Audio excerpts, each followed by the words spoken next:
Halloween Horror Nights 31 has sadly come to an end. And this week we are joined by Blake Braswell to discuss his work on the concepts for 5 of this year's houses. This is episode 531 of the Unofficial Universal Orlando Podcast.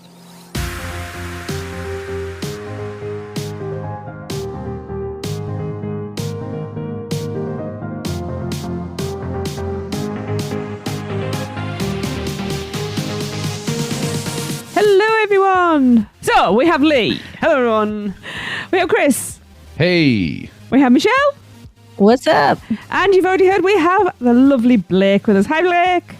Hello, everybody. It's nice to get you on in an unofficial capacity. Maybe we can probe you for some stuff that you couldn't talk to us about before. Oh, We're all official. Wow. How are you doing, Blake? I'm doing really well, actually.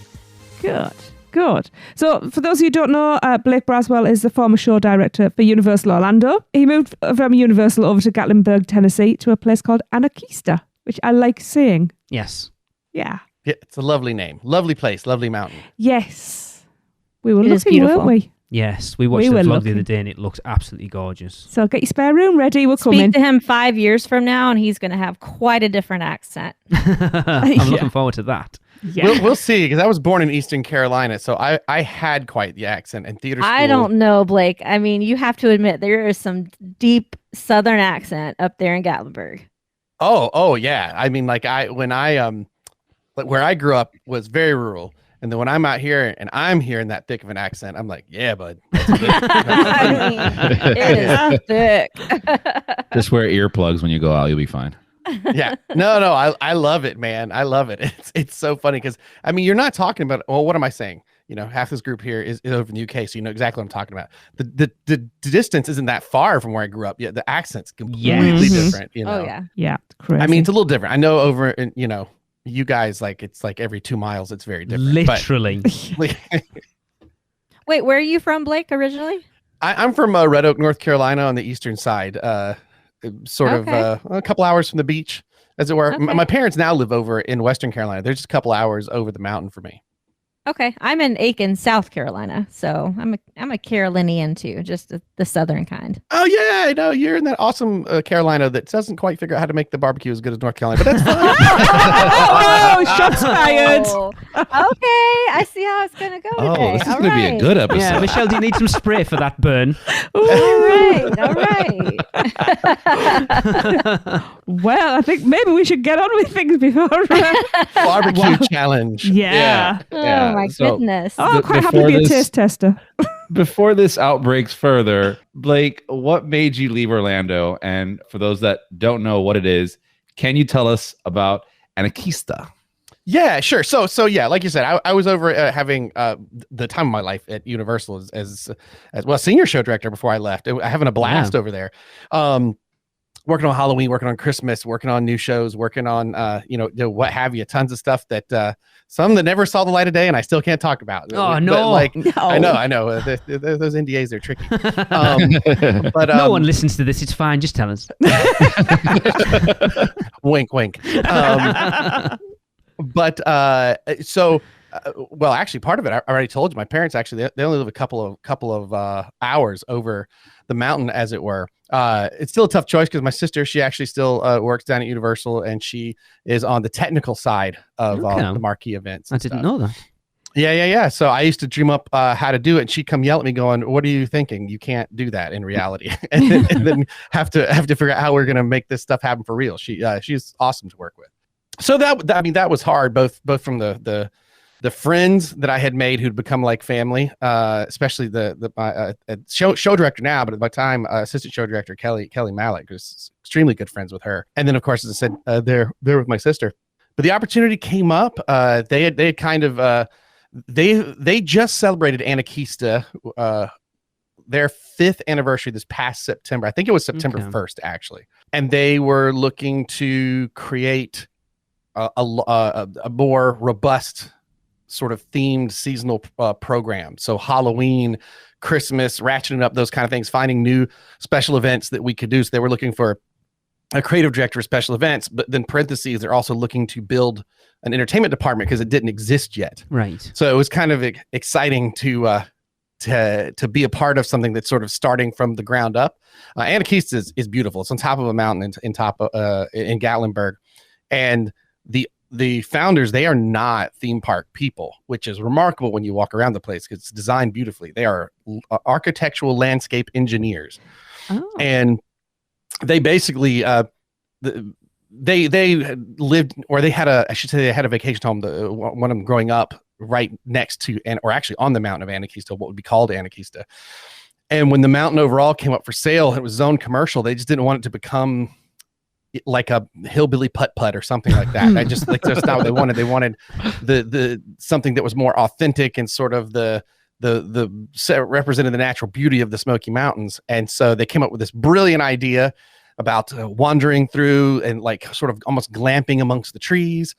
And then they closed on the property, and 2 days later, you may not know about this, there was a wildfire in Gatlinburg, and it wiped out like the top of the mountain, took down all the trees, and it was really bad for Gatlinburg. And they had to completely rechange their plans. And so they changed, then instead of being amongst the trees, more at the views, because you have all these great views. And I should say, like, the mountain wasn't naked. It was kind of the top that got burnt. It didn't go down the other side of it. And so they sort of really quickly changed their concept, and it was going to be this cool place to ride a ski lift up and sort of see the beauty of the Smokies. They had worked in some restaurants before, and they had a small restaurant or did some small food there. And then it got packed real fast. And then so they like doubled their size, and then people really enjoyed it, and it was still full. So they had to double their size again. So there's stuff that's barely a couple years old that's up there right now. And they actually just announced their next expansion, which we open in 2 phases over the next 2 years, and we'll double basically the size of the guest area again. Wow. By 2024. Wow. And they come up with they're funny because they're like, we don't come from theme park world. We're not very creative. And I'm like walking around it. I'm like, shut up. This is beautiful. Are you kidding? So in a nutshell, the big difference is, as I've worked at Universal, I've worked at Disney, I worked at SeaWorld. See, I never got to say those names when I talked to you guys before. No, I didn't know you worked at both of those. And, this isn't a judgment. This is how it is. You're creating stuff for people that are like, come in, go. Yeah. Be wild, be entertained, go experience all these things. And then here, it's a different vibe. You sort of get off the ski lift, or we have these Ridge Rambler trucks that'll drive you to the top of the mountain, and people get off and go, oh, if they're used to that, they're like, what am I supposed to do? And we're like, wow, chill out. See that rocking chair? Grab a beer. Yeah, Look I must at that admit, mountain. having watched that You vlog, just sold me off. That's kind of how I felt about it, because I'm like, sort of knowing you and going there, I expected it to be kind of that theme park thing, and you watch it and you go, like, what to do there? Because it's not like you're so used to rides and shows and all the rest of it, and it's not that at all. It screamed. It didn't just speak to me; it screamed to me. Because it's just so green and lovely. Gatlinburg and that whole area is a totally different vibe. Like I'm one of those that has to go, right? Like my vacations are almost always theme park oriented. So when my family wants to go to Gatlinburg or to the mountains or any of that area, it's hard for me to just sit in the rocking chair. Because you want to go to Dollywood. I want to go to, not really. I mean, I will. I'm like, I really want to go to Dollywood. But so there's like a strip there where there's, lots of shopping, lots of like dinner shows and things like that to do. But yeah, I get it. It's hard to just sit up on the top of the mountain and relax sometime for those of us who are used to having lots of stuff to do. I think it helps that you take the ski lift up and realize that there is no fast way down. Right. So you literally start to see people like just deflate into the situation. Like, all right, this is cool. I'm going to walk up this tower, go on a clear day, you can sail away to Kentucky or North Carolina from up there. And now I will say they brought in Blake, and I'm a theater guy. So I'm on the works to get some entertainment situations that will be happening. So there'll be more of that going on. And, we're knee deep in looking at next Halloween. We did a very fun Halloween village this year. Yes. Very cute, but yeah. Of course. And then right now, because you mentioned the shows down like in Pigeon Forge down the street. Yeah. Mhm. At night, everybody kind of empties out of Gatlinburg and they go there. So we're trying to push for a nighttime experience. So Yeah. like we're doing all the lighting in the park, and we just opened this weekend actually, Astralumina with Moment Factory. They are awesome. They're out of Montreal. Have you guys heard the name before? They're like No. a multimedia design company. They worked on things like projections for some of the Potter stuff. They do amazing stuff. And if you look up their Lumina walks, they've been doing them for like the last 15, 20 years, where they go out in nature and they build this night walk experience that tells a story. It's through audio and lights. There's like this. It's like a living art exhibit that you walk through and you sort of get a story that's told to you, but like a good piece of art, it's not laid out to you. You kind of have to put the pieces together. Okay. And we just opened the first one in America. Wow. Open here. Yeah, they're in Europe and Canada. So the first one in the that's cool. States just opened here. And it's so hard to explain. And you will see some pictures probably floating around and go, that looks beautiful, but like it's really cool when you go through it. It's like this walking through an art exhibit, but you're on the side of the mountain in the middle of the woods at night. Well, my family will actually be there this winter, so maybe I'll have to come and review Anarchista for the For UUOP. sure, yeah. You can like holiday times. We haven't set in stone, but while it's chilly and we can run the fireplace, so yes. Excellent. Yeah, excellent. Yeah, because then you can see Astralumina when you're here. Cool. That's Yeah. Nice. It's a different way of life. I will say that. They were like, I'm hey, the sure. traffic can get a little rough over here. I'm like, Yeah, right. Have you been on I-4? Yeah, no, it doesn't. Yeah. yeah. Laughs in Florida. Exactly. Florida. I mean, there's 2 days that like there's like a car event that goes on twice a year that Oh yeah, my Did dad you- likes to go to that. the rod run or whatever it's called. Mhm. So basically I just have to go the back way or the long way around the mountain. Now that turns the trip into an hour, but it's a guaranteed hour and you're driving through the mountain. It's beautiful. When I moved to where we lived out in Champions Gate in Florida, it was a 35 minutes for me to get into Universal. When I moved, it was an hour and a half. So I was like, nah, you guys, it's all right. don't worry about me with the traffic. This is fine. Yeah. I got this. Yeah. Yeah. Right. Okay. So to save any potential awkwardness, we're going to tackle each of the 5 houses you worked on in ascending order from where they are on the UUOP listeners ranking. Yeah, so don't list. blame us. So it's the listeners' fault. Gotcha. So this means we are starting with Spirits of the Coven. Because before Are we we going lower to higher? Like, what are we doing? Yeah. Yeah. Oh, So okay, okay. you haven't Gotcha. visited Horror Nights this year, have you? Yet, Blake. You're obviously not No, going I- to get to make it either. Are you? I was really trying. It's like literally it's gonna be a very last minute thing if I can. Yeah. The opening of Astralumina sort of took up more Yeah. time than I Right. anticipated. Obviously. I don't know why I didn't anticipate more. I've been in enough openings to know that stuff always is a perpetual run through insanity to get to an opening day. Yes. You also just moved into your house, so Uh-huh. it's acceptable. Yeah, of Blake. course. Yeah, I know. I just want to see all my friends.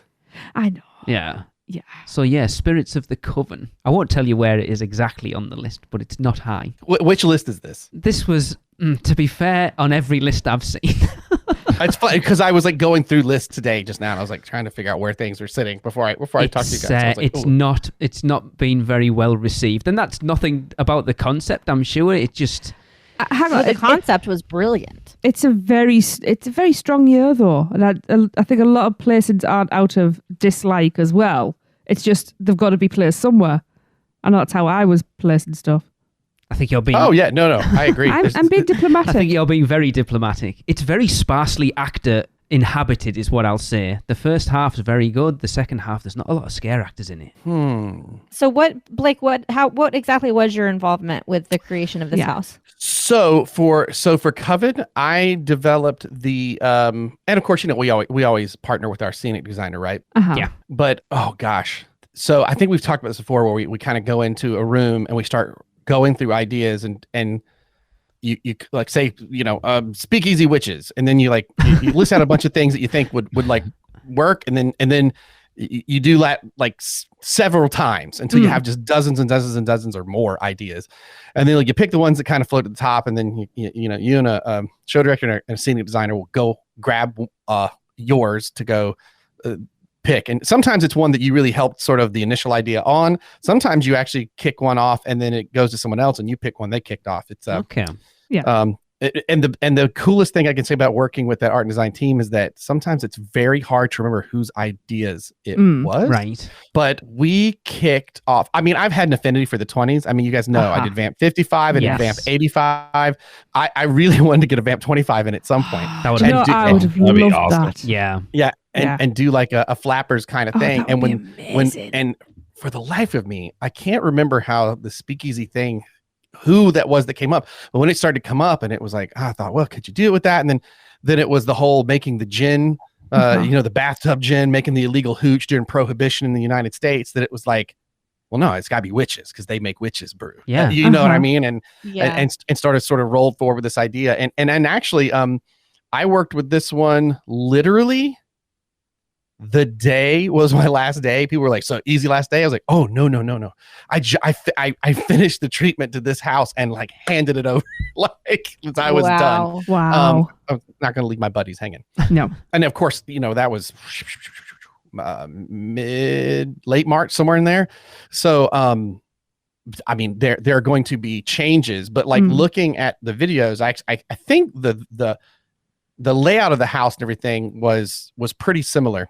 We didn't quite know, I think, where it was going to go Right. in the beginning, or whether it would be a tent, whether it be a sound stage. We weren't very sure on that. Blake, when are those things decided as far as like horror nights? Do you have all the concepts and then decide where they're going? Or do you generally, are there times when concepts are written with a very specific soundstage or a tent in mind?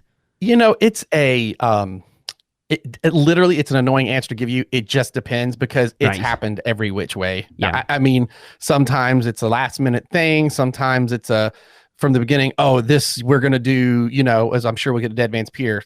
That set requires we have to be in a sound stage. Oh, yes. You know what I mean? So it just kind of varies. And this one had a set that could kind of go either way, Yeah. So that's where we were location wise, I believe with that right when I stepped away. But as far as like, the who was in there, sort of the idea of the story, and the technical treatment and call out stuff, I got pretty much all the way to there. I mean, really, actually, we started casting auditions like the next month or something like that after that. So we're pretty far along. Yeah, because looking at that, it didn't necessarily need to be in a soundstage at all. We probably would have got away with being in a tent. Because those tents aren't tents really anymore, are they? They're like, I was going to say, I can't really tell a difference. Once No, I'm I must immersed, I'm admit- like, where? No. What? They used to be a distinct difference you could tell. And then once everybody started figuring out how to work those tents, they stopped. I mean, sometimes the tents felt longer than the sound stages, depending on the house. yeah, it's just, like we went through it the first night we went through, and it just, with the first half, we loved it. The whole speakeasy thing was beautiful. phenomenal. And I was like, this Another huge 20s fan here. so- potentially has the chance to be my favorite house. And then we hit that sort of midpoint where you start to descend down into the kind of vaults underneath it, and there was barely anybody there. Yeah, there's no progression of story, which was a shame. And then all of a sudden it was like the end point. It was like, wait, how have I got here? And we just figured that maybe early days, because I know there was some problems with enough actors in the early days. I was there just the past 2 weekends, and there were still not very many scare actors in that house, and I don't know why. Do you guys know if that's like, because I don't know, is that been a general thing? Like staffing's just hard, period, anywhere? Yes. Staffing I has been an issue. appreciate that. Yep. Absolutely. Yeah, we're dealing with it. That's always rough because like that's a hard one to. You can't fix that. No, you can't. But then I was told that, like, when we went through it and we did it through our RIP tour, I won't say who told us, but someone I trust was like, no, that's it, fully staffed. And we were like, oh, okay. Strange. And you guys came opening weekend? The weekend after. Weekend after. See, that should be on fire by then. But also, I mean, again, there's so many things that could have occurred between here and there. I'm not really sure. Now, in retrospect, I actually think that I know why we did what we did, and we wanted to get to the catacombs, the idea of like where they ship out the hooch and all that kind of stuff. Probably clearer in a film with that story. And it might have been more fun to just stay in a speakeasy and stay more in that vibe through the whole thing. Yeah, that was cool. Yeah. Instead of getting to the part where they're, illegally shipping out the witch's brew. Like I get absolutely what the story is. Yeah. But might have been better. I'm a big fan of aesthetic and vibe. Mm-hmm. I saw a quote I don't know if this was like somebody on LinkedIn or something like that works in the entertainment, but they were like, I wish sometimes cue lines for the attractions would think a little more about a vibe than so much story that it kind of gets lost sometimes. And Yeah. I was like, I like that because I like vibes. Mhm. So that's Yeah. why for me, it's like, oh, speakeasy, witches, 1920s. Yeah. Oh, I'm in. Like, Yeah. Yeah. let's do this. That's Yeah, the vibe. Exactly. It's like, I wonder how many people, other than the real hardcore fans, go to Horror Nights and know the stories to most of the houses, to be fair. That's true. And my first time going through this year, 2 weeks ago, was on an RIP tour. So I got the backstory before I got to go through it, which was cool. So he said that your people come into the speakeasy, they're lured in, and they're sacrificed for their blood to make the witch's brew. And I was like, sweet, it's going to be gory. And then there was like no gore. I was like, no, there should have been like men being decapitated in this house by the witches and girl power. Michelle. Yes. No, I was all up for the girl power. And then I was like, there was no gore. Dang it. Says the girl who a few years ago was peeing her pants, just the thought of going into a house. That's very true. Yes. And now I'm like, murder. Yes. Give me all the dead people. I've unleashed a monster. What have you created? Oh, tell me. That's awesome. Well, the idea of any male that you saw in there that was alive, they were supposed to be servants of the witches. Yeah. And it looked like I was watching a video and I was like, I can't tell if something changed because there was, they were supposed to have all their lips sewn shut and all this kind of stuff as if they were. And I couldn't tell if that actually was occurring or not. But yeah, I think living in the 1920s speakeasy vibe was probably the Was thing to so stick cool. through the Yeah. whole piece. Yeah. As opposed, and then maybe you can do something like at the very end, and that would Right. make more sense than such a hard shift. But you live, you learn. Hey, that beginning where the little door slides open and it says password. That's so I was cool. like, I love that. that Yeah. was cool. I would have liked it to have actually ended and opened up into an actual speakeasy. Yeah. Oh, you Serving and me real both. drinks. Yeah. Yeah. Yeah, Yeah. 'cause- like do that absolutely. yeah. Right. Like, why couldn't I buy this Yeah. witch's brew? Oh, The one thing we noticed this year, Blake, like every entrance to every house was so well done Oh, this amazing. year. Yes. So well done, every one of them. And this again was even though it's been low down on a lot of people's lists, that entrance walking into like outside the speakeasy and then in was just so Yeah. cool. Awesome. Yeah. Yeah, the facades for all, actually, to be honest, all of them, like they're Yeah. really, really good. Usually there's a few. This year, every single one of them was phenomenal. But this house, when Yep. it hit, it was stunning. It was Yeah. beautiful. Yeah. I agree with what you said. I think aesthetically, the speakeasy side of it, if it there's- just spoke to me. if they'd have stuck with Yeah. that whole thing, I think you're right. It probably would have worked better. Yeah, Mm. you live in that the whole time. Yeah. Yeah. I will say I did enjoy some of the smuggling portions of it, like when they're The slicing the bottle out. Yeah, Yeah. like slicing the bottle out, the mine carts, all that stuff. I actually enjoyed that just because I love that Prohibition era style getting hooch around. So did really enjoy that. Yeah. I think if you had an opening that was not a speakeasy that led into that, you'd dig it more. I think people like the idea of the speakeasy so much they just want to stay in. Yes. That Yeah. makes sense. That's Oh, very yeah. true. Yeah. That's very true. It's a victim And of its the, own success. The smuggling the bottles, by the way, that's just because we found some gross pictures of them stuffing bottles into pig carcasses that they had tried to smuggle. So that was all like historical. That was That was all perfect. Yeah, Cool. almost everything you'd see in those tunnels, as far as like what they were trying to do, is based off of something that they actually did smuggle in the hooch. Awesome. That's pretty cool. And now I live in the land of moonshine, so it's like Full circle. That's awesome. All right. Well, next up, so one we know you only worked on the layout and scare locations of, and that is Hellblock Horror. So tell us more about your involvement with that one. good. I'm glad this one's early on because I don't know a lot about this one. I actually was like looking. I was like, oh, okay. I didn't know anything about it. I didn't know the Okay. story or anything. And as Okay. I was watching it, and that was just I was working with the scenic designer on sort of the layout and placement of a lot of things in there. Prior, which is kind of an unusual way to do it, but just like needs kind of necessitated that's how it worked. Right. Oh. So just so yeah, that one I was involved with like the least for that one. So because I was looking at it, I was like, oh, I hate this video I'm watching. I can't, it's hard to grasp what the story is. Yeah. And I was trying to figure out what was going on, but there were some fun creatures in there. I Yeah, saw. because the interesting thing about Hellblock, if you believe all the speculation maps and stuff, this was supposed. I'm not asking you to comment, Blake, unless of course you feel like you want to. This I was love that. What Smoothly. Plant the seed, buddy. This was meant to be Evil Dead and was switched out to Hellblock sort of You didn't really tell me late that. on. Apparently Sam Raimi didn't want it at the event this year. I know you've still got friends there. Look I how know. quiet you made Blake, man. Yeah, I know. Yeah. I know. If you don't want to comment, that's fine. Leave I'm our just guests telling you alone, what was. Lee. I'm just telling you what was out there. It's a shame this isn't video. You'd see me just having a big old sip of my water bottle like it's Because obviously you're talking about working on this sort of 6 to 7 months ago, or longer ago. So that Longer makes me ago, that's think really that. bad. yeah, English. jeez. Yeah, I I guess know. I've been here for 6 months, so yeah. Interesting. It was low down a lot of people's list. It was okay. Like the I whole honestly sort of like this one. Horror Nights monsters in prison. It was one of them that if you kind of connected with sort of one of your favourite monsters from a house from prior. So there was a section where the Yeti was in it from 29, and that's my I gotcha. Yes, Okay, I cool. finally got to see that, Lee, and that last is my weekend. So, favourite yeah. house of all time. So when we did it, the first night he wasn't there.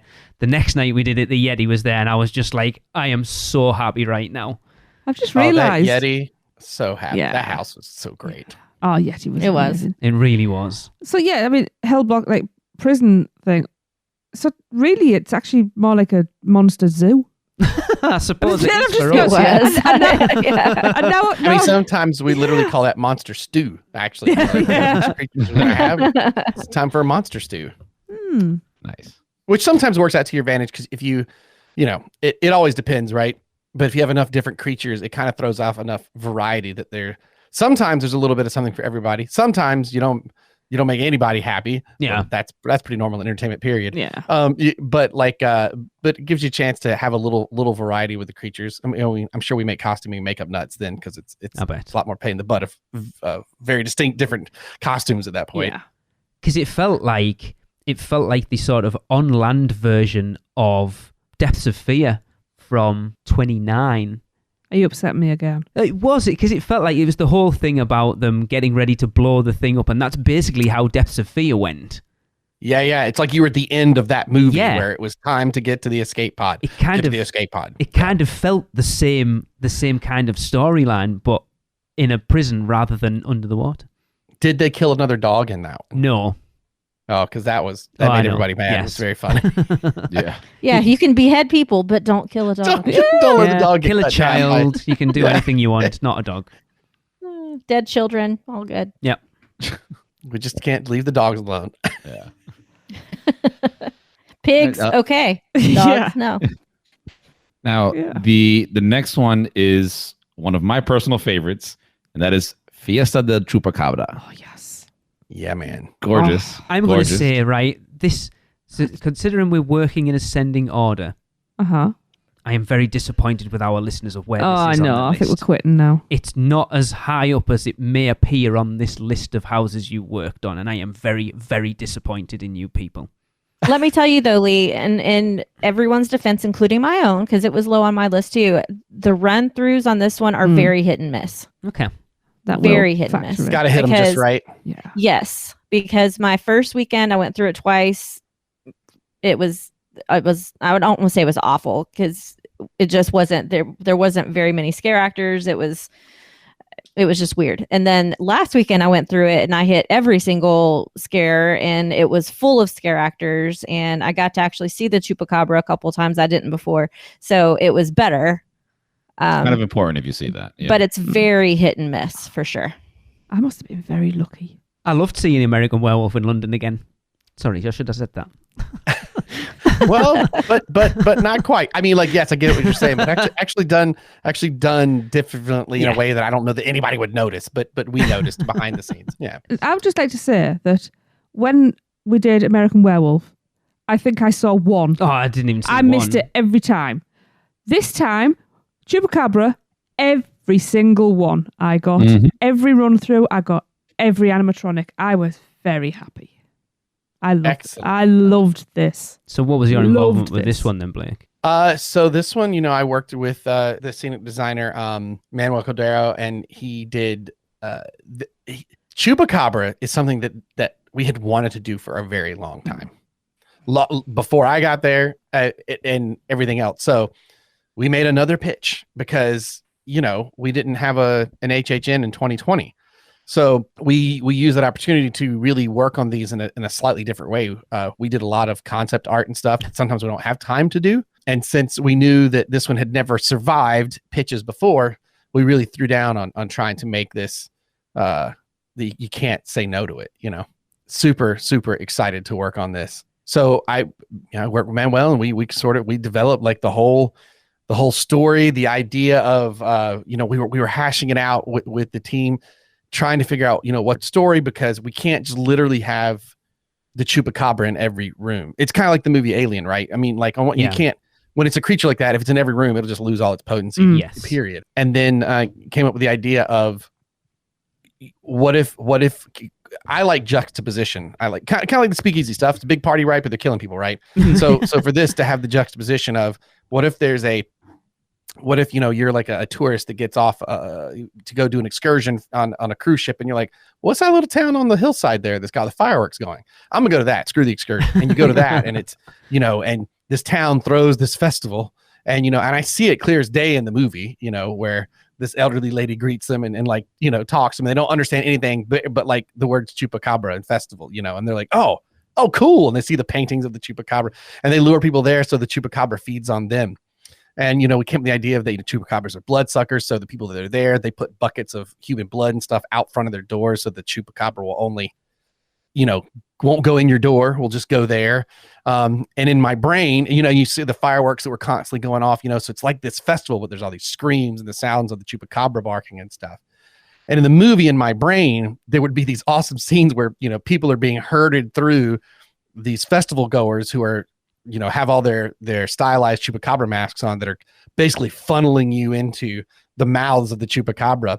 And then interspersed with that, there would be like, some of the older folks in the town would have all the kids for a fun fireworks display, and they're like shooting firecrackers and keeping the kids safe in one area, so the kids have no idea what's going on around them. You know what I mean? So you'd have somebody screaming and getting mauled to pieces, and then the fireworks go, and then the camera would cut, and there's this little kid like laughing and celebrating in front of the firecrackers. Love it. That's how in my brain. Yeah. Yeah, you need to have a word with Jason Blum. I think we need this Chupacabra movie doing. Yeah. Yes.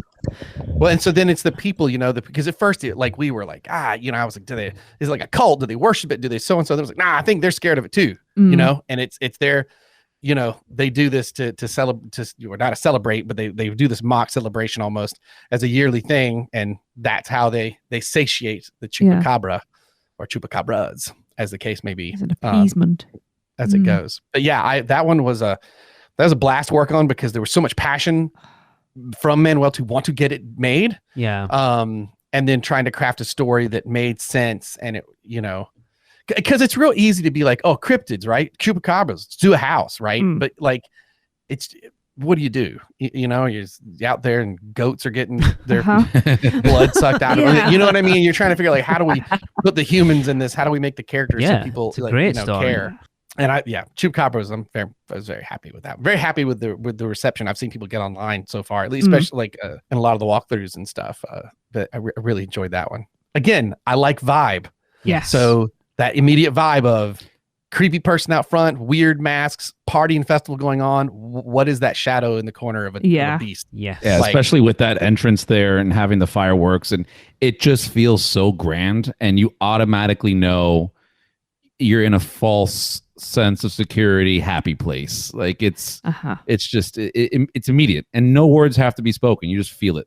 Yes, that's the ticket right there. Yeah. If the whole thing is to sell your movie, you got to be able to pitch it in like 90 seconds, or even better if you can do it in a sentence or whatever. And that's the HHN equivalent. Is that the first experience is, oh, I absolutely get what is about to happen. I love this house for my first walkthrough, because the night I did it for the first time, Tracy and Jade had actually gone back to the hotel, so it was me and our oldest. Was in trouble. We went through it, and I was just like, that is phenomenal. And to be fair, our listeners don't speak for us, because it's quite low down. And as I say, I'm very incredibly All not right. happy with them. I don't care. I don't care. I do. I don't like where they have it. And I keep, every time a list comes in, I hope someone's got it higher to push it back up because it should not be where it is. No, I agree. I think I had it at 3. Are you refreshing and signing up for new emails and voting yourself? No, I am now. No, I wouldn't possibly do that. It was my number 2, but to be honest, I wasn't allowed to join 1. Such a good house. Like Chris said, just the atmosphere of walking, and then that central sort of town the square in the square, middle that's was beautiful. so good. Sell us tickets Oh. to hang out there Yeah. and just hang out, grab a beer, and talk Yeah. in that one little town area, the downtown you want to call it. I mean, it was just fantastically, set up and designed. Yeah, that downtown, that's perfect. It's so cool to see that because it's like, this is exactly like we talked about. You know what I mean? Like you like that. Manuel did such a great job, and again, he cared so much, and he also worked on designing the creature itself. And Manuel, little known fact, I don't think I mentioned this ever on Do the Pod with you, but he and I went to the same university. Oh, cool. Yeah. I went to the same university my mom did, so I was like, my mom went. And then in between my mom and I, Manuel went, and then I went. So we knew all the same people. And I even went back, I guess my first or second year when I was working with him, and to go take a picture of his name up on the wall for outstanding senior Cool. the year he graduated. And I was like, wait a minute, I'll get a picture. And then I'll send you a picture of my name for when I graduated as an outstanding senior. So we're the only people who got to wear our ECU stuff every day time we had a game weekend and watch us lose again. But we did beat UCF though this past weekend. Woo. Ah. Yeah, it was Go funny. Pirates. There's so many houses this year that have that big grand set piece in the middle. The Yeah. 2 we're going to talk about next, Yeah. very specifically as well. But just sticking with this, I have a confession. I did not spoil. I like to think I enhanced the house for some people because I came out that wanting to play Crash Bandicoot Oh, because Aku. There's a few people walking through making the noises every time they saw the mask. Wait a minute. Oh my gosh, that's hysterical. Okay. Yep. Wow. Sorry. I just had to jog my memory just now and Google that real fast. I went, Yes. oh, no, I absolutely remember exactly what you're talking about. Oh, Chris That is the one that spoilt it for us when he made his Rick and Morty reference to what the Oh. Chupacabra looked like. Blake, are you a Rick and Morty fan? I am. I don't think I've caught all of this current season though. I got to catch up. But No, not this season. Previously, when I first saw the Chupacabra, and I forgot which one specifically, I just go, "Oh my god, it's Rage Mode Squanch!" Like that, and I could not unsee it, and I just loved it so much every time I saw it. I just kept on laughing. It was amazing. your squanch is welcome. Yes, see, this house has levels. it really does. Yeah, that's That's amazing. Only because like it couldn't have been further away from any thoughts. That's so funny. You know what I mean? Like that's hysterical. But now that you've said it, yeah, I totally see it. Now, the penultimate house you worked on is one I know you and I had talked about, Blake, and Sorry. I know you were super excited for me to see it. And not having seen any of the previous Halloween houses, I was excited to see the original. And that is obviously John Carpenter's Halloween. It was so good. I'll tell you how good it was. Our oldest did his hype list, and he had Halloween at number 10. Now, why that's a big deal is he had bugs at number 9, and he is a huge buggerphobe, whatever that word is. Right? He didn't Pretty even sure go. there's another word for that. He didn't even go through bugs eaten alive. He would not touch it. No. We tried to get him to go. He's like, I'm not going through it. Chris talked to him, and he's like, no, there's no way he's going through that. I think house. Chris just made it worse. And the fact that Halloween was below that was his number 1 in the end. Yeah. Oh, awesome. He loved it. And to be honest, it was phenomenal. I would just like to say thank you because Halloween is my favorite Halloween movie, like scary movie. And this, I expect it to deliver, can't speak, and it way surpassed any expectations I had. It was perfection. So good. Yeah. Perfection. Yeah. Even to go along with what Lee said, I actually had this at number 10 on my original list, Mm-hmm. only because I've been going to the event since 2003. I've seen Halloween, multiple iterations, like the movie, but I'm like, you know what? I've seen this before. Yeah, you know what to expect. It jumped up so damn high on my list after going through it, just because it was just a fun house to go through. It's a slasher house. It's just pop scares all over the place. The set design just out of this world. You have a giant house in the middle of the whole thing. Exactly. That goes to I mean, it was in. just With so fog. good. And I was very shocked, like myself, to like leave that house and I go, wow, this is like the best iteration I've seen of this. You're so used to going into a house like that and having the house as the entrance facade, but to change that up and put it in the middle was just fantastic. That makes me super happy because I knew we were fighting an uphill battle because people would say, I've seen Halloween a bunch already. You know what I mean? And so I was like not shocked at all when sort of the conversation online was like, you know, I'm the least excited for this one. But I was really excited. Well, one, I'm excited. I had told you guys on previous pods I've been on, like that was definitely my gateway into horror, period. And I love this movie. And, you know, again, sitting down to rewatch it again for the house. And I actually watched it at home. My wife to just do I always try to do just like I'm not doing this for work. I want to watch something again just for fun and then get into it. And, you know, I try to tell myself that I'm not going to start thinking about things, but, you know, sometimes you can't help it. But I didn't, because it's so, God, that first movie is so tight and it is so good. And there's just no fat on it. You forget how little fat there is until you're really watching it again. And I just was so jazzed to work on it again, for us to work on it again, so that I could work on it for the first time, and then to look at, you know, what are some scenes that we can do that we've never seen before, because we are in a sound stage as opposed to you know, a tent when it had been done prior. And I was really happy. This was one that when it came to the layout of the scares, I was like, I think there's some really good scares in here. I think this is going to get people in some good ways. And then Michael's the shape, as he is, the shape of Michael is so good in houses because the suit is so dark that it's the face you see first. Yes. Yeah. And it just, I mean, it's why it works in the film so easily, you know, and there's a reason that, you know, Jason got a hockey mask and everything else later. And it works so well in those haunted houses. Like it's so perfect. I was super stoked to work on this. This was very fun to try and figure out what we could get in that hadn't been done before. You know, the whole outside the hospital with all the patients roaming around. Yes. And really trying to do, you know, the movie doesn't do this. The movie starts the title sequence, and then you go to the kid, right? But I think we did it. I kind of did it how I think if it came out now, it would happen, where you kind of do the kid bit, then the title sequence almost.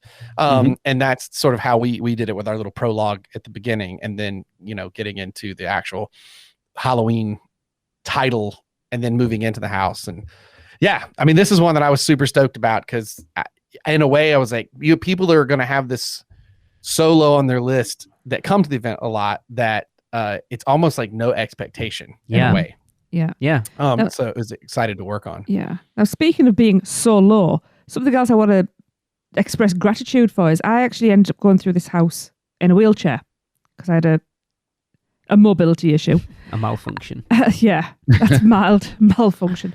It wasn't the two tequilas and the save your tears track that... Sadly, it wasn't happy reason for being in. So yes, I ended up going through in a wheelchair with Chris very skillfully navigating me through. We didn't crash, but because I was lower down, I saw stuff that I'd missed when I'd walked through, and the fact that the houses are literally down to ground level, because we went past, there was a body on the floor that I was like, oh, there's a body there, I've never seen that one before. We've been through a few times at that point, hadn't we? Yeah. So yes, thank you very much for making sure that there's plenty of stuff low down for everybody, because I was very grateful for that. I mean, I think the houses, like in general, like there's so much detail to see that you just can't take in on the wall. I mean, that's why the, you know, the behind the screens tours are so popular.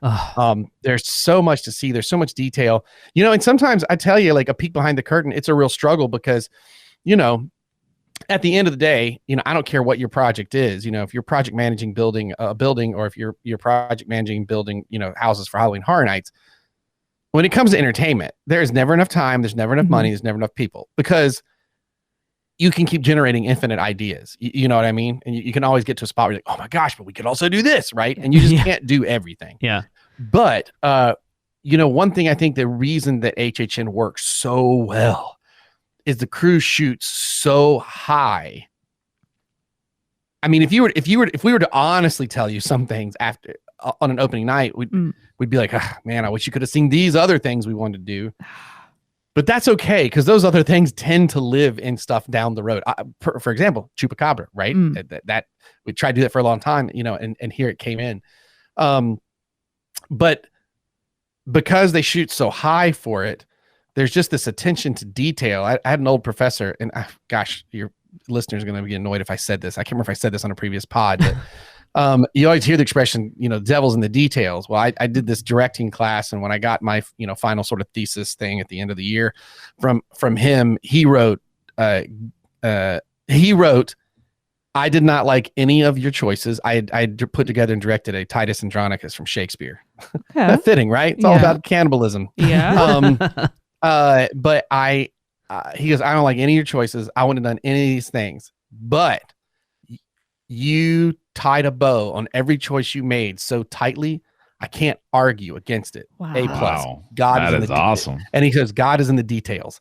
And that is, I think that is why HHN continues to do so well. I'd love to tell you that, we wanted to make sure you could see stuff down here. The truth is we just wanted stuff everywhere. Yeah. You know what I mean? And you're just trying to do as much as you can. And then what's cool is that everybody cares. So like, yes, we're there in the beginning, really trying to shepherd getting the idea birthed, as it were. But like, all the way up to the end, new hands keep touching it, like the decor team who comes up with just insanely awesome stuff that adds just the nicest touches that sometimes it's the night before opening and you walk in and you see a house and you go, did you just put this in here? This piece is amazing. Like this little thing makes this scene perfect, like, or whatever. And especially when it is something like Halloween that, you have a lot of horror fans that do work back there. Yeah. And so they really put a lot of work and a lot of love into that. So I think that sort of desire to get as much out there is why those things work so well. They feel so immersive at the end of the day. It's because you try to do everything you can to cross every T, dot every I, and get every detail that you want in there. And in the end, we always want a million more details. But if we get 999,000 details, I guess that's pretty good too. If you were trying for a million. I think it's testament to how good this house is. Like you said, people went in with really low expectations, but I think I've been, just because I'm a nerd, checking the wait times app when I'm sat at home, Yes, you have. having complete FOMO. But it is the house at Horror Nights that has had the most consistently longest wait time throughout the entire event. 100%. It is normally 60 minutes or more every single night. That's awesome. That's really awesome. Yeah. Well, it sucks if you want to go in through it 1,000 times Well, like it me, is, but yes, that is awesome. Fair enough. I love Michael Myers though in this house. So Yeah. I was very excited to get to work. I'm actually behind on. I need to see Ends. We had friends visiting, so we haven't sat down to watch Halloween Ends yet. I need to watch that. I'm hearing very mixed reviews. Yeah, I am too. There were mixed ones about the previous one as well. So We watched the first one out of this new trilogy and was like, that's enough for me. some would say that would actually have been the best choice. I've heard that, yes. It did definitively, not to get on a tangent, it did kind of have an end. And then it was kind of odd. But anyway, I'll reserve judgment till I actually see it, but we'll see. We can do that on our podcast we never started, Lee, about Justice League. Especially now we're getting another Man of Steel. Yeah, I thought about you today. I can't believe that got announced, and I'm about to hop on a call. This is going to derail real fast. I know. It's not. We just talked about this during the break, by the way. I'm holding myself back at the moment. Finally, it's not a surprise to us, Blake, and I'm sure it's not a surprise to you. But the last house we're going to talk about is most people's favorite house from this year, and that is Dead Man's Peter Winter's Wake. What an absolutely stunning Halloween Horror Nights house. Oh my god, yeah. Let's just fangirl over it because that's what it deserves. Blew me away. This is awesome because when I wrote the short story, there was no house yet. Really? The one that got shared on the behind the what was it? Was it like Behind the Screens blog or something? I forget what it was. The podcast that shall not be named, the Official Universal Podcast. No. That short story is actually, that's not when it was. I wrote that short story like during the pandemic or just after. Okay. Because it posted on. Hold on a second. I think I got it handy right here. Must be the Discover Universal blog then, was it? I think so, and I can tell you in 2 seconds because it's like actually on my profile. It's still pinned. October 30th, 2020. That's grab a seat, you swab. Grab a seat at the deck, you swabs. Here be a tale I spun for the Dead Man's Wharf Scare Zone. Interesting. So if you go on my Twitter, you'll see that. So yeah, it was on the Discover Universal blog, October 30th, 2020, when we couldn't have a Halloween Horror Night. So we were going back and we were writing, supporting short stories for the different, things we'd worked on in the past. And so I worked on this one in 2020 for Dead Man's Wharf, the Scare Zone, which was, the first thing I ever wrote that was produced at Universal was the history marker sign that was out in that zone, which was important to me because my mom was an archaeologist, and every trip we ever took as a kid was, if we're going to Disney World, we stopped at 25 million of those history markers on the way down on the drive. But so the house was not a concept. So that short story that I think Laura read right on that. Yeah, I've just found the blog post actually, and it is exactly that story. Yeah, it is that story. It's October 30th, 2020. I remember my boss, TJ, was like, I thought it was a short story. I was like, I know. I just started and I had this idea and it's way longer than it probably should have been. But I don't know. Like if they said write a short story, my initial thought was, hey, instead of a short story, I'm going to write it because I write music and I play guitar and stuff. And I was going to write a sea shanty. I was going to write an old sea shanty style tune that kind of told the tale. And then I started noodling around writing, and then this little girl playing the violin popped in my head, and then then all of a sudden I was like, oh crap, I'm stuck in modern times now. It's this girl, and the idea of her going to toss her fiddle that she got tired of competing with on the night that the Scare Zone would have happened. Yeah. And I got way into it, and I was very happy and proud of that story. And then when we were looking at what are we going to do for the following year. Now, as I said, we started to get a kind of a jump on things because some things had already been completed, So as we moved into the reality that 2021 was going to be our first one. So I can't remember if we did that within a few months after that story would have been published or what it was, but we were talking about what we could do for another house. And then they were like, what about doing Dead Man's Wharf? And I remember they were like, hey, I got an idea. Pull up your short story, read it. And they made me do a friggin' dramatic reading of my short story on impromptu, which is very nerve wracking. And, the manager of the scenic designer was just like, that's it, man. That's it. This is what we're going to do. So we got right. This is what we got to do. But now that being said, obviously that's not the house. Right. So then we had to figure out what's the house?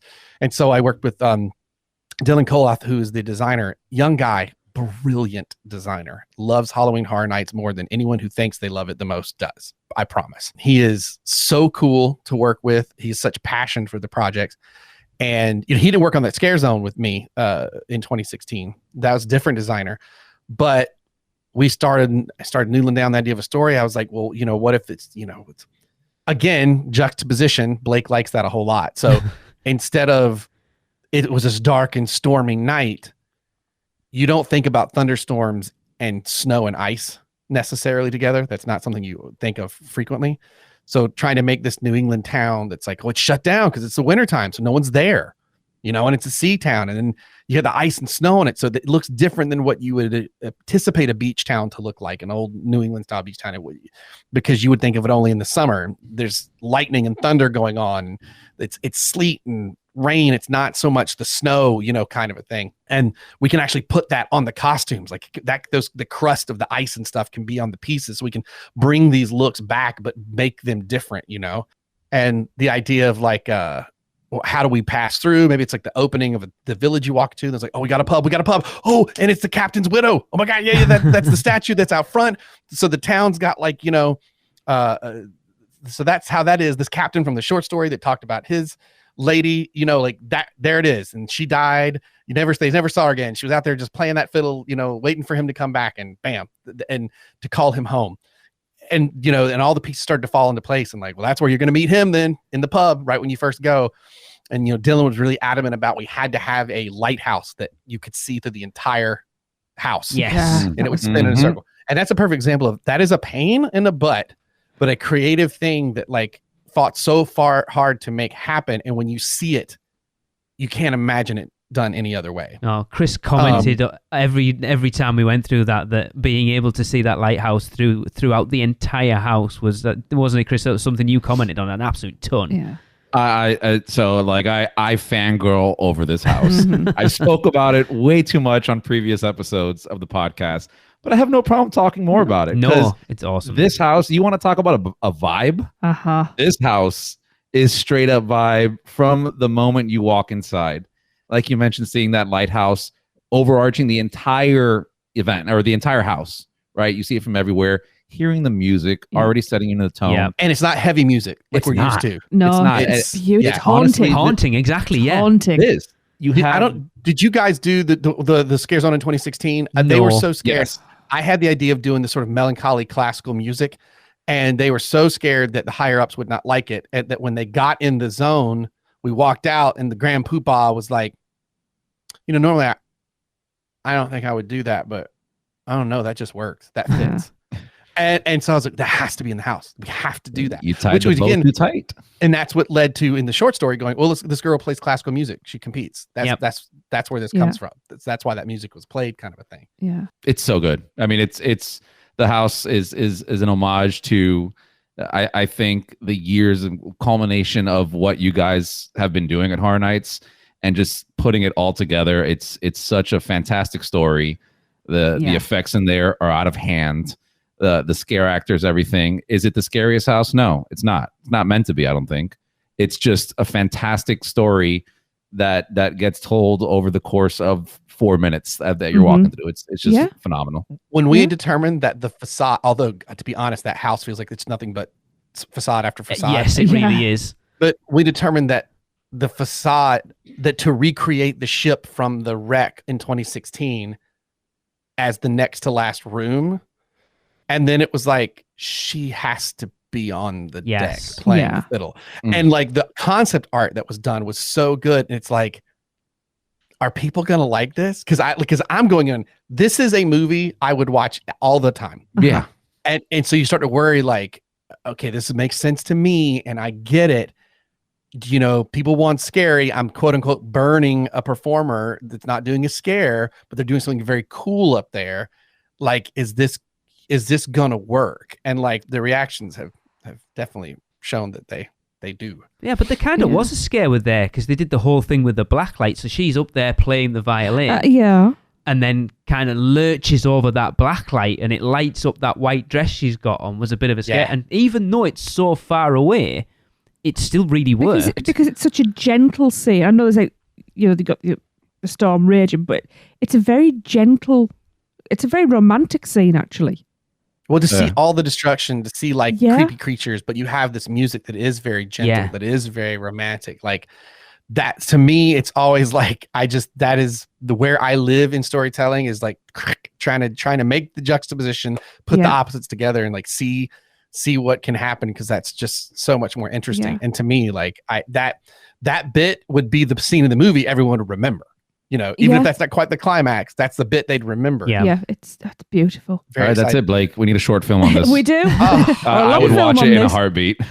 If I had my druthers, that is one thing. I was like, can we not get like a video wing under that? Maybe it's marketing and a bit of art design, and we make little short trailers, films, or whatever for some of these things. Yes.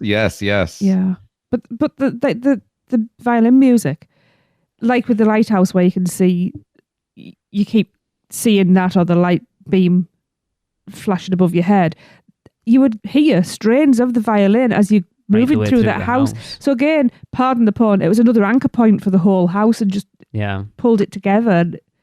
It was that first walkthrough for us when you see her on the ship and you're like, that's cool, there's a boat. And then you go through that kind of... I'm pretty sure that wasn't what we said when we saw it. Archway. I think it started with Holy. There's a whole... I was going to say, there's a whole ship there. It's like, what the hell? Like, it's just unreal. And even keeping with the tone of just that sad, just overarch. That's like, it's just this vibe, right? Even walking through when you're going down under with the ship. Yeah, and I love that. It's almost descent. like you're accepting your fate of death. Like it's not a scary thing. You're just so in this like mindset of solace. It's just, yes, let's just go down under the water and die. Which I imagine if you're sitting in a crazy stormy sea and at some point you realize that's what's going to happen, everyone has to stop scrambling at some point. Yeah, you just accept resign it. yourself. Yeah, because I did love how like the plastic dividers going through eventually became big swathes of seaweed that you were pushing through instead, and I loved that. And I was amazed how many people didn't actually notice that. I didn't. You know, and it's because it wasn't immediate. It was just like a slight curve to the the curtain, and then it would get more and more until it was a proper big wavy shape. And I noticed stuff like that. I love stuff like that. I always say, like, not everybody notices those things, but their brains do. The back of their brains do, you know? Yeah. This is why I don't get scared, though. I'm too busy looking at these things and I miss all the scares. I completely empathize with that part. Yeah. I have to do little pity screams every now and again. Oh, yes, you got me. We had a shout out to Thomas, our good friend Thomas Wagner, who came on the RIP tour with us. He was super happy going through the section where you go in like the boathouse thing with it. That we got told that was apparently like all stuff from the old Jaws queue. Yeah. And he was like super excited because it's like a little bit of Jaws still remains at Universal. Oh yeah, when Dylan designed the there was a bunch of like, I think we even called it Quint's Shack as a behind the scenes thing. Yeah. Also, I'm not sure I've ever been rained on in a house before. It was just like that house hit every sense throughout the whole thing. Yeah. Sight, sound, what I mean, I said one of the things that blew my mind. I was just going to bring it up. Is you go up a ramp. I don't think I've ever been through a Halloween Horror Nights house where you're not on flat ground, that you actually go up a ramp onto the ship. You're on a sinking ship. I know, but I was just like, your deck is askew because you're sinking. It was amazing. See, that's one of those things Dylan is so good at. He knows at this point B what he wants to happen, and it's like, but you'd have to do something to get them up there. He's like, okay. He doesn't bat an eye about that kind of thing. He's so good. Like Dylan is just he's an amazing dude to work with, and again, I cannot convey the amount of passion. I worked with him. It was the first thing he and I did together, because for a while he didn't do this. I wasn't doing the houses and he wasn't doing the scare zones, and then we worked together on Vanity Ball together. For a scare zone, and he was super passionate about that as well. And I was like, I can't wait to do a house with you. And then we got to do this house together. Like, it was a blast. It was so much fun. You could definitely see the passion. in there. Without a doubt. And like we've talked about this before, how Horror Nights is a type of event where it's there 1 year or just 2 months only, right? And then they're gone forever. Those houses are it's gone. a tragedy. It's crazy. And this is going to be, for me, one of those houses that I will truly remember and talk about it 10 years from now when talking about, remember this Horror Nights? Yes, I do. I remember getting rained on. Yeah. Spoilers right now, on our listener rankings list, this is number 1. I won't say what our number 2 is because I want to leave it for the full reveal, but number 2 has nearly twice as many points. So obviously the lower points, the higher it is, has nearly twice as many as Dead Man's Pier. Wow. Okay. It's not even close. This was my number 1. Straight away, there was... Hang on. I'm going to be honest. Blake, she fought... To be fair, you're not going to be super... This is probably never lets me finish a sentence. Straight off, this was my number 1 by a long shot. And then I went through Chupacabra. And then started fighting me on the fact that I don't let have a... Yeah, he's just evil. He wouldn't have a joint number 1. I'm happy with either one you choose, since I worked. And to be honest, I still flip flop over which one, because they're both such strong and beautiful houses. I think Chupacabra had the better scare elements, whereas Dead Man's Pier was. But just- Chupacabra, that's one of the legends that I love, and I've read so much and watched so many programs about it as well, and it delivered for me. It's funny, isn't it, how it took this long for them to do that? Like you say, Blake, that you've pitched Chupacabra for so long and that they've never bitten down on it, even though, pardon the pun, that those things are just sat there. It wasn't even on purpose, to be fair. I can tell. Those things are there for the taking. When you look, and I love this year, and I don't know how, like, what the thing behind it was, but it's like, I'm liking the fact that I'm hoping it's a conscious decision of moving away from IPs a little bit more and doing more originals. Obviously, last year was different, but it's been a long, long time where the balance of power has swung over to there being more original houses than there are IPs. Yeah, it's I mean, obviously, you know, we get to go bonkers with the originals, and they've been rating so high recently. I feel like Scarecrow the Reaping was a turning point for originals. Not that there haven't been great originals up to that point, but people really talked a lot about it. Of course, you know, obviously things are different than 15 years ago. Yes, social media is so much more prevalent. Yes. You actually can see more of the opinions and what people are thinking and that kind of stuff.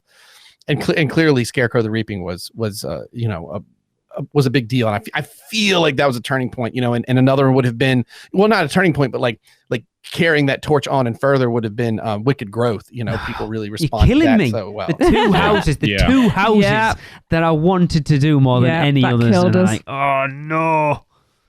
Yeah, those are definitely ones that I feel like, you know, makes it so that you can go do the Chupacabra pitch, because even if a higher up doesn't, it's not their cup of tea, like they've seen what you've done and they trust your judgment on it. Yeah. You know? I suppose kind of Yeti was kind of that phase as well, where you've done that sort of urban legend as well, and Yeti was amazing.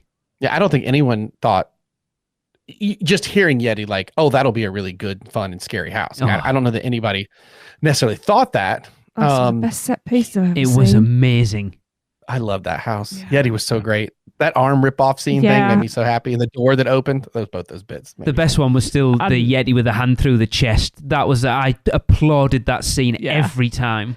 We didn't care how much we got screamed at. I love we stood and watched it. We were rebels. we did that house at the back end of our RIP tour at like 10 to 2 in the morning. There was nobody in front of us. There was nobody behind us, and we got to do that house at our pace, and it was perfection. The perfect run through. And even all the actors were, because we were proper hooping and hollering and I think they like applauding, even like their energy even at like 2 a.m.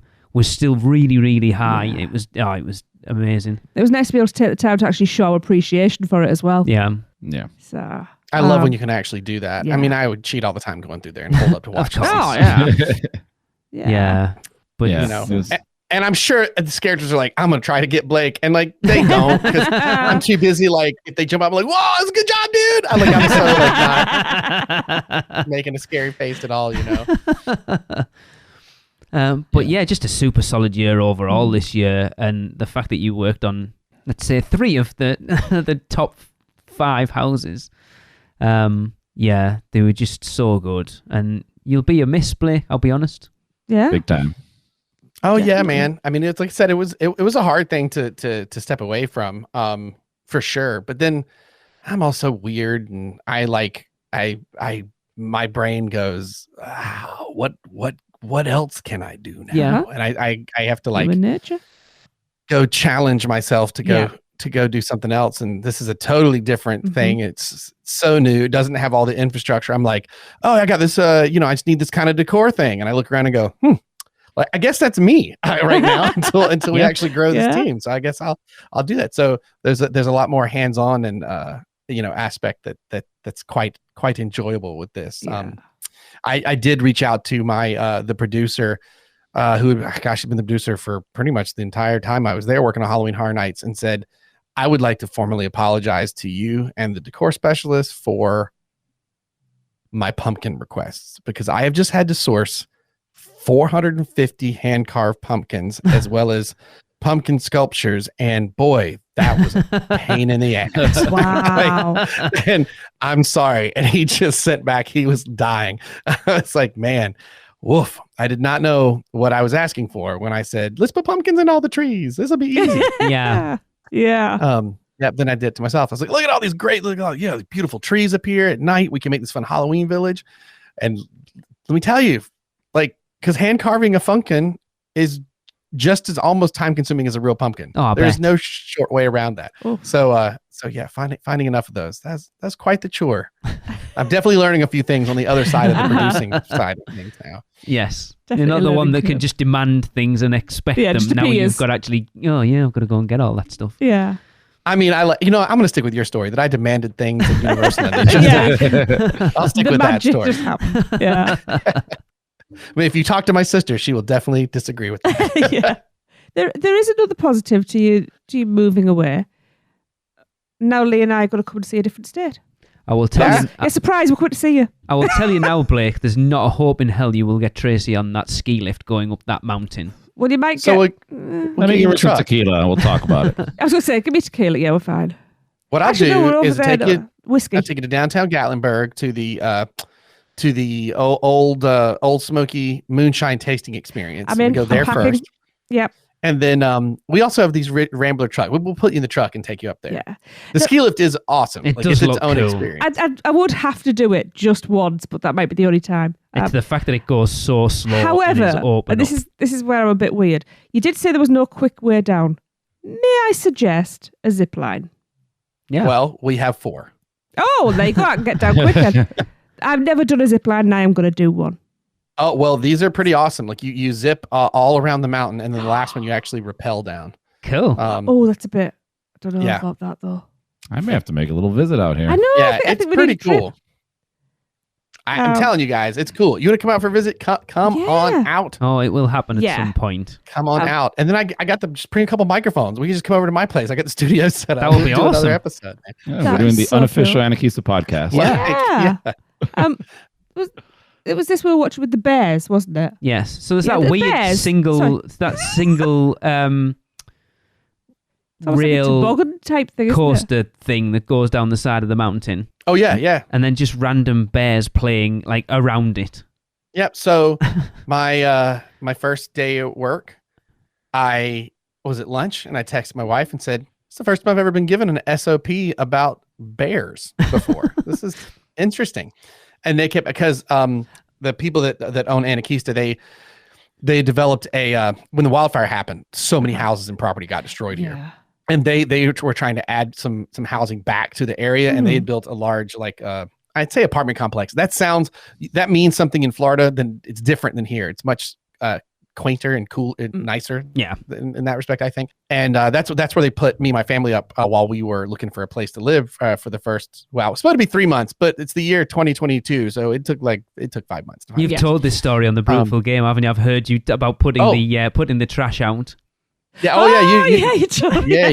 Hold on. I haven't I heard know, this I know, yet. let So me tell I'm in it. Yeah, right me now. Come too. on. So literally, they're like, "Oh yeah, you see bears." I'm like, "Okay, cool." Well, week goes by. People were. He had your bear encounter yet? I was like, "No, I haven't. Week 2 goes by. Nope, sure haven't. We're at 2.5 weeks now, and it's like 10:30 at night, and my wife's getting the kid to bed, and I'm taking the dog out for a walk around, and I've got dogs on my right, left hand's got a cell phone, and I'm walking down the parking lot toward the bottom of the mountain of Anarchista, which is. It's not the side the public goes up, but it's the coaster side. Like I see people riding back up the coaster from there, basically.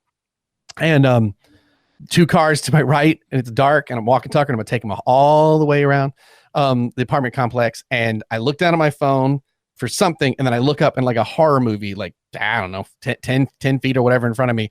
This big black bear mama just steps right out between the 2 cars and just stops in front of me.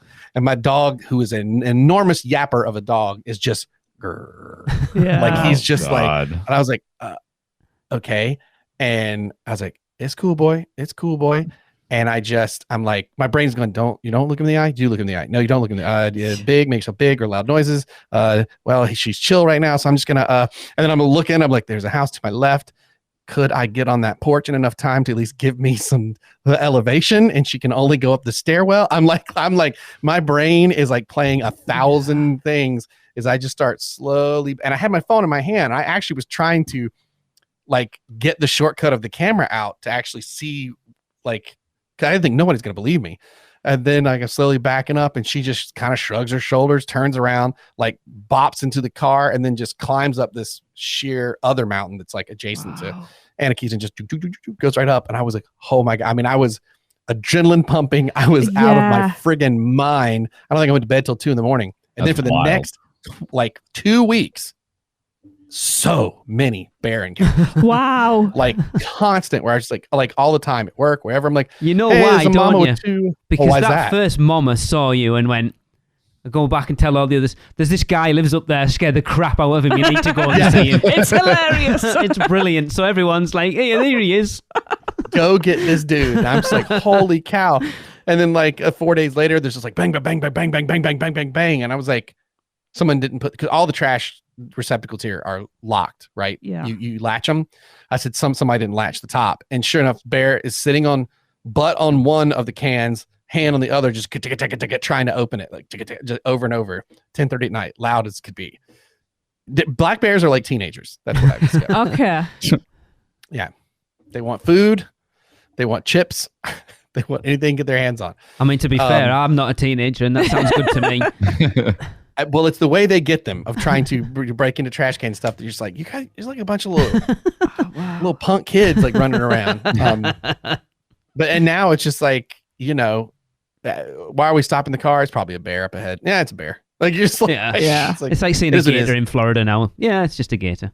Well, because like so the next day at work, I was like, oh, I had my first encounter.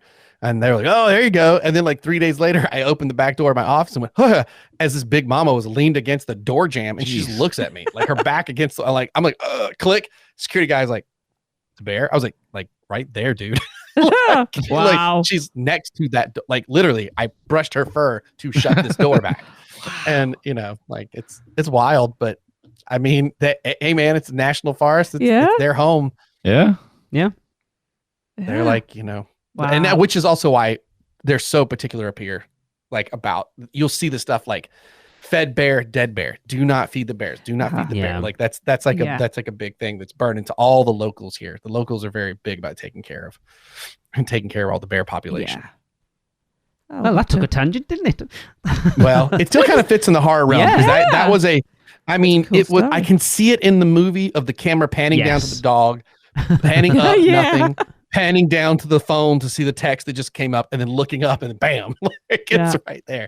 Yeah, it was the jump scare. the horror equivalent of the guy behind the refrigerator door. You know that one that always gets done over and over. Yeah.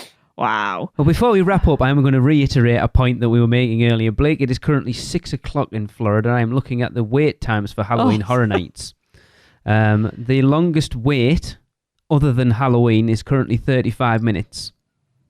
Halloween is currently at a 60-minute wait. You know what's really makes me happy about what you said, though? You didn't throw out a crazy, like, 4-hour wait, which means there's while that's popular, it means there's a good dispersion amongst the whole event. Yeah. And that's good. That means there's enough people like across the board that it's, you know, was where, you know, if you have a year where it's like there's 3 houses that always have a 2-hour wait. Well, that means that, you know, the balance isn't very good with the other houses. There was always, I always remember going to 25 and Run, Blood, Sweat and Fears never being more than about 10 or 15 minutes, which was so sad because I loved that house. Yeah, Run was great. Yeah. Which means means we get to go through it a lot of times, where it's sad when you see that one house that kind of doesn't get the love that the rest of them are getting. But like you say, like just like that even dispersion of time, of wait times. Yeah. It just shows what a strong year it actually is. It is a really, I'd say, if you want to see the list that our listeners have been sending in, the numbers for the houses are all over the place. One person's number 1 might be someone else's number 10. It's crazy. Yeah. Well, even you were talking about the lowest rated. You were like, yeah, it just wasn't scary like I wanted. But man, that first half of Coven I love. Yeah. Well, okay, that's true. That's a pretty good place to be in, actually. Like, yeah. No complaints there. Like, anyway, yeah. Look at all the things we learn each year. I mean, that's actually the coolest other thing too about Halloween Horror Nights is like every time someone's like, it's never better than it was 10 years ago. I'm like, well, yes, but if you could literally time travel and walk between the two, your least favorite house is probably better looking this year than some of the better ones 10 years ago. Yeah. And it's because you're not noticing and the same thing happens to us who are working on it, right? Sometimes it's like, working out, like you don't notice those changes. You kind of have to go back to those long ago before pics and stuff, but and it also too, like the first one you experience is always so much more defining. But like, for example, some of the costumes and makeup and stuff are on the streets are so much vastly better now. Yeah. Even in years that were good, but the quality of what they're doing with the prosthetics and the masks and the makeup, so much better now, just because they've had they've had the time to learn it. And people who were fans 20 years ago are like now working on it, and being those makeup designers and artists and stuff like that. So it's really cool to see. Yeah. Now that's not knocking the 10 or 20 years ago. No, that's because that's still the best for Halloween at that time, Yeah. And so you just keep getting better and learning. And of course. that's like, I think that's the most fun thing about the whole shebang. And then usually there's something you're like, well, this will never work. And then 5 years later, 10 years later, you go, let's try that one thing, but look at it a little different. And it works, Mm-hmm. If you're not evolving, there's a problem, isn't there? So Yeah, it has to. And that's the one thing. It's weird. Like we've talked about this and Universal, that it's like the theme park experience is one now that is becoming every attraction has to give you the same experience. So it means every person going through it gets the same experience. It's why they've taken your things like Jaws and kind of actor-driven, so disasters, stuff like that. So you've gone to rides like Transformers and Spider-Man, where if that's your one chance of riding that ride, you come out for that once-in-a-lifetime vacation and you get to ride that ride once, that you will get the perfect experience going through it. And that's what the theme park experience is coming to now. That it's the same experience for everyone. Whereas something like Halloween Horror Nights kind of harkens back to how theme parks used to be. And you might go through a Halloween Horror Nights house and hit on a cast change where it's not quite there, or we did. the actors are having a bad night and they're not quite on point, and then go through it the next night and have like like just the perfect run through. And because that one before it wasn't great, it makes that one even better. So that getting that disparity between experiences isn't necessarily a bad thing. I think it's a really good thing, because you never know what you're going to get going through. If people are enjoying what they're working on, usually it's entertaining. But there's that whole thing with interactive entertainment, whether it's street performers, like literally interacting with guests out in the streets out there, like the new dance show and stuff that they're doing it in New York, or horror makeup, or the interactive that is Halloween, the getting scared and going through stuff. It's awesome because it's never the same. How many people go to horror makeup because it's not the same? Yeah. Mm-hmm. Yeah. Even though, to be honest, sometimes it's 98%, but that 2% that changed is killing people who've seen it a million times. Yes. Yeah. Yeah. It's interactive themed entertainment. That's why I like that so much. Is it means a little something. Or people interpret or take in what they like and don't like, or what works for them, differently each time. And you can't please everybody all the time, but That's very true. you can have enough variety in your park experience that, well, I didn't really care for that, but I love these three things, whatever. You know what I mean? Exactly. Especially if you're putting all the love and attention on your end and trying to do something like that. Yeah. It's a fun world we all get to play in. It makes you realize now, like having broken that down to look what it is, what a huge undertaking Halloween Horror Nights actually is. Like, I know the theme parks during the day are, but the rides run themselves for them. I know they don't, but you know what I mean. But it's completely like person driven. The entire event. It would have to grow like it did. You could never convince a corporation on day one to go, hey, we're going to do 10 haunted houses, get thousands of characters. You know what people are like, what are you talking about? It had to be proven. Now, that being said, I guess a place now could say they want to do that and try it because it's been proven. Universal's the example's there already. Yeah. But they still find it hard. Warner Brothers did theirs, and I think it was successful for what it was. I think infrastructure wise, they didn't know what they were getting into, when it came to food, bathrooms. You know, you're like, oh, I wasn't even Yes. thinking about that. You know what I mean? They were concentrating on the actual thing itself and not thinking about the logistics surrounding it. Yeah. Right. And so it's crazy. I mean, we always say like everybody that applies to work at Universal in whatever form or fashion, you know, but I would love to work on Halloween Horror Nights. It's like, well, you work here, you do. Yeah. Because it affects everybody. Like Yeah. it doesn't, in some form or fashion, it is going to have some effect on your job there. Yeah. And it's awesome. It's cool to see many people enjoy it and love it, you know? We have so many listeners complain every year about how much we cover Halloween Horror Nights. And it's like, look, we all love it, all four of us. And it is like, if you're talking about Universal Orlando, how can you not talk about Halloween Horror Nights? It is. It's literally a temporary theme park that opens for 2 months every year. Mm-hmm. And that's wild. With a year's worth of crazy planning. when you put it like that. Yeah, it's crazy. It's crazy. Because it's its own little thing, you know, and kind of be honest. I mean, I'll be curious to see how, you know, how they're doing it this go around. But, you know, I felt like we were kind of getting even earlier than that. Part of it was because of COVID, but it was nice to get that, you know, jump on things that early. I'm looking forward to see what it's like when they open it at Epic Universe. Man. Put that Because camera back on, Blake. No, this one I can talk about because I don't know anything about this. My gut tells me I don't imagine they will for a while. No, I don't think because they will. you know it'll be the brand new shiny park, right? Yeah. Everybody's going to want to go there. You know, I mean, my gut tells me that the year they open, whatever the Halloween Horror Night that follows it is going to be awesome because they're going to want to throw down to you know. On Halloween Horror Nights because it's, you know, it won't be the new shiny thing, but that's important. Like the new shiny things, right? With Star Wars Land. Oh God, that's not what it's called, but you know, Galaxy's Edge, whatever. I'm glad you corrected yourself there. It's Disney. I wasn't care that much. Yeah, but like, you know, it was the brand new shiny thing. Yeah. When Potter opened, it was the brand new shiny thing. Yeah. And Halloween Horror Nights gets the opportunity to give Universal a brand new shiny thing every year. Yeah. I mean, that's why it works here. It works on the West That's a Coast. really good point. You know, Yeah. it works in Singapore, works in Japan for that. They get to do something completely, totally different. God, Japan's still one I want to get out to and go experience. Right. It is getting on. Thank you for joining us, Blake. As usual, it has been absolutely amazing and awesome to speak to you again. So I know that you and Lee have something planned. Apparently, I know this. You should know this.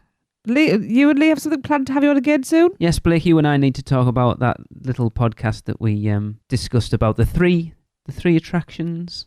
I haven't done a ride that made me for quite a long time, and I want to do one with Blake before. I see. Yes. Soon, actually, within the next month, really, I will pin you down and we'll get that recorded. Oh, perfect. Yeah. Before you leave, please plug Anarchista and, of course, the Brushful game. Yeah. Well, hey, look, Anarchista, it's such a different experience. If you've never been, it's like the short pitch is it's a nature-based theme park that's a great introduction to outdoor adventure. Love that.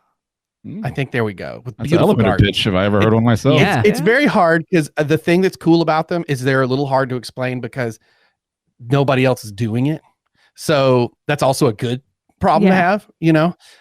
Really recommend it. If you like immersive storytelling, the Astra Lumina event that's happening now will happen through December.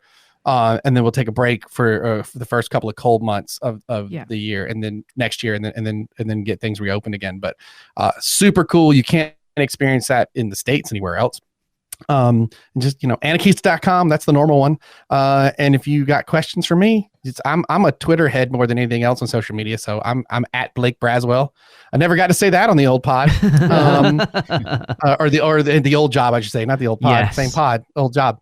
And yeah, I'm one of the co-hosts for The Brutiful Game, a footy podcast about mostly Premier League, but we also cover Major League Soccer and the NWSL Women's League here, and a little smattering of the big leagues in Europe, I should say, not the rest of Europe, but some of the big leagues in Europe. and beer, as hence The Brutiful Game. Every episode starts with a proper review of a good beer. I do And like a you good should beer. rest assured we record tomorrow, and I have got a brand new Halloween beer. I'm very excited to debut. It is. Ooh, If you, I didn't it think is a about really getting good Halloween podcast. beer. I will get onto that tomorrow. It's a double chocolate peanut butter Halloween beer stout. Ooh. Interesting. Yeah. Sounds like a full meal. Oh yes. That's Dessert, when buddy. tomorrow's Guinness Yeah. pouring. Well, right. Okay. Let's wrap this up because Yeah, I know hey, what will please happen. tell Michelle I was kidding about the barbecue. I'm sorry it made her hang up Oh and go God, away. no, it didn't. It was the barbecue insult. That's why she bailed. Probably. Okay, so this is going to end. No, I don't like I saying don't this. like hearing this. This is going to end our coverage of Halloween Horror Nights this year. I'm very unhappy to say I'm that. surprised because you're all like, No, Christmas but it's now. Christmas. It's Christmas. I'm getting to see the Grinch at Christmas. I'm so excited. Yes. Anyway, make sure you subscribe to our sister podcast, Rush of Fear, to keep Horror Nights in your heart all year round. And we're going to end this episode with a Universal Is, and this one comes from Jonathan Jackson. But of course, if you'd like to get involved, just let us know what you think Universal is in 3 words or less and send them to podcast@uuopodcast.com. But for this episode, Jonathan says Universal is missing me already. Thanks for listening. See you next time. That was another episode of the Unofficial Universal Orlando Podcast, the best and only podcast about Universal Orlando on the island. Check us out on social media on Facebook, Instagram, Twitter, YouTube, and Pinterest. Just search UUO Podcast. For all the podcasts, news, and articles, check out our blog at uuopodcast.com. Contact us at podcast@uuopodcast.com. Join the Producers Club by emailing us at uuopproducers@gmail.com.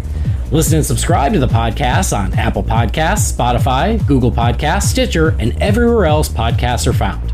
Check out our friends, the Theme Park Duo, for all your other theme park news, and email Michelle at PortKeyVacations.net to book your next trip.